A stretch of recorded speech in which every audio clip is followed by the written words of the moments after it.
Before April 1954, the common belief, the universal belief, because it had been tried again and again and again and people had failed, the belief was that man was not physically capable of breaking the 4-minute barrier, that he could not run a mile in less than 4 minutes.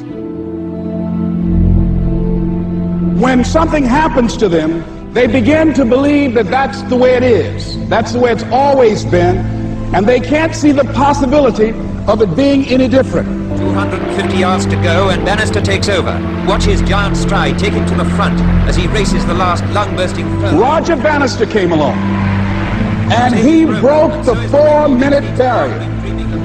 Since that time, up to this day, over 20,000 people have done it, including high school kids. 20,000 people. What changed? Here's what happened when they got on the track. They knew it had been done, and because they knew it had been done, there was a new belief about this barrier that was unreachable.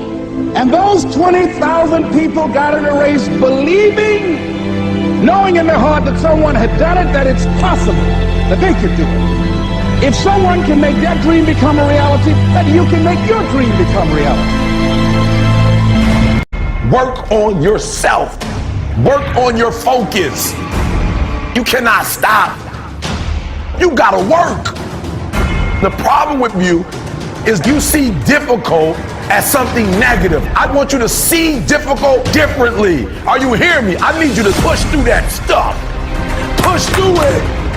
You can't get through it. Ladies and gentlemen, I started working on my dream, and most people don't work on their dreams. Why? For many years I didn't. One is because of fear. The fear of failure. What if things don't work out? And the fear of success. What if they do and I can't handle it? The other thing is that most people, ladies and gentlemen, they get comfortable. They stop growing, they stop working on themselves, they stop stretching, they stop pushing themselves, and they end up becoming very cynical about life, and they throw in the towel on themselves and on their families and on their dreams. And the other thing is that most people don't feel worthy. What I'm doing now, I could have been doing years ago.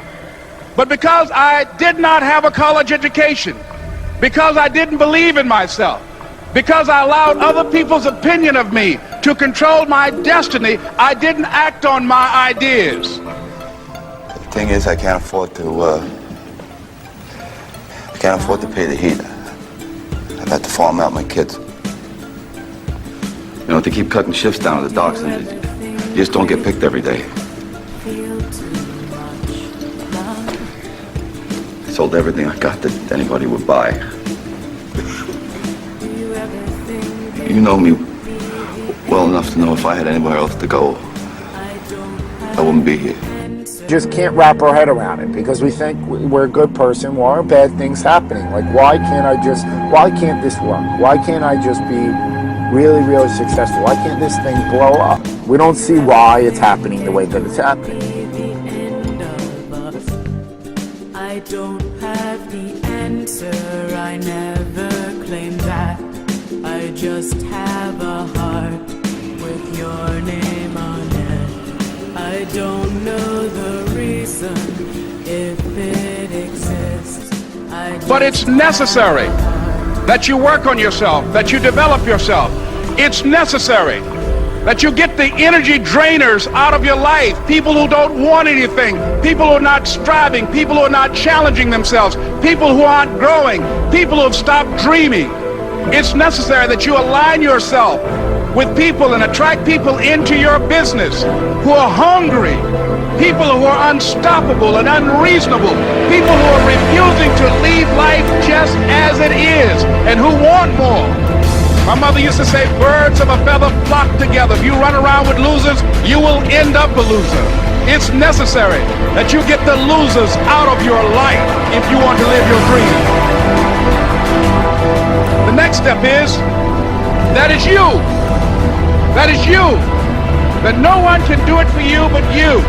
And even though you face disappointments, even though you will experience some setbacks, it goes with the territory. You must understand that. What if all of us took that attitude after we face a rejection and a no, or we have a meeting and no one shows up, or somebody say, you can count on me, and they don't come through. What if we have that kind of attitude? The cause repossessed. Nobody believes in you. You've lost again and again and again. The lights are cut off, but you're still looking at your dream, reviewing it every day, and say to yourself, it's not over until I win. You are going to incur a lot of disappointment, a lot of failure, a lot of pain, a lot of setbacks, a lot of defeats. But in the process of doing that, you will discover some things about yourself that you don't know right now. What you will realize is that you have greatness within you. What you'll realize is that you're more powerful than you can ever begin to imagine. What you will realize is that you're greater than your circumstances, that you don't have to go through life being a victim. What I'd like for you to do right now, I want you to think about your dream, because I'm in a room full of dreamers. Think about your dream right now. I want you to think about it and envision it. Now, ladies and gentlemen, let me share something with you. I do not believe that any of us have dreams that were not given to us for the purpose of accomplishing those particular dreams. And I want to share something with you that has changed my life. That dream that you're holding in your mind, that it's possible to experience some tragedy, and if we have it, we will. And you can either let it destroy your life, or you can build upon it. You can permit it to let it hold you down, or you can decide, I'm not going to let that happen to me. I'm bigger than this. It's not going to be easy. When you want to change, it's not easy. If it were in fact easy, everybody would do it. But if you're serious, you'll go all out.